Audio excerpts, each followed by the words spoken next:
नमस्कार शेतकरी मित्रांनो, डॉक्टर सर्वदांते चॅनलमध्ये आपले सहर्ष स्वागत आहे।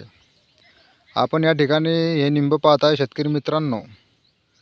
फवारणी रासायनिक असो, जैविक असो किंवा तणनाशकाची फवारणी असो, फवारणी कोणची करत असताना आपल्या शेतातलं जे बोरवेलचं पाणी असते, विहिरीचं पाणी असते, याचा pH कमी करण्यासाठी एका 200 लिटरच्या बॅलरसाठी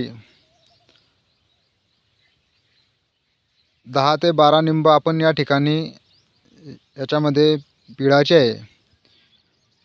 आपण पाहू शकता लाईव्ह या ठिकाणी आपण हे निंब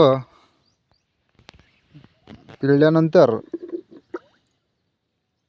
अशा पद्धतीने निंब पिळून घ्यायचे आहे। हे सर्व निंब पिळल्यानंतर ज्यावेळेस आपण आपल्या पंपामध्ये हे पाणी टाकणार आहोत, तर त्या ठिकाणी हे पाणी गाळण्याची चाळणी वेटी याचा वापर करायचा, कारण जेणेकरून ते निंबाचे जे काही कण असतात ते आपल्या नोझलमध्ये अटकू नये यासाठी आपण या चाळणीचा वापर करायचा आहे।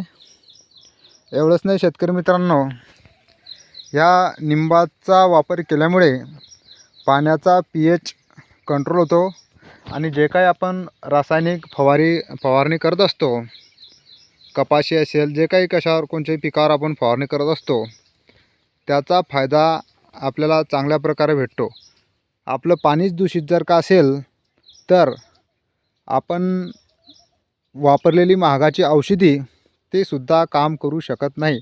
आपण औषधी आणतो आणि म्हणतो की बा मला रिझल्टच भेटला नाही। तो का भेटला नाही? आपल्या शेतातलं पाण्याचा pH काय आहे?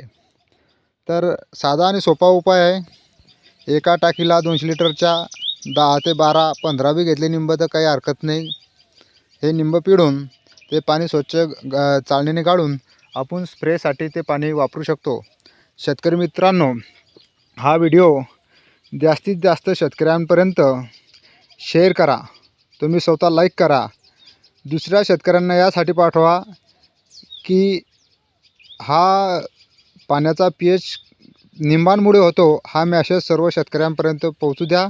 एवढं राष्ट्रहिताचं आपण सर्व कार्य करूया। जय हिंद, जय महाराष्ट्र।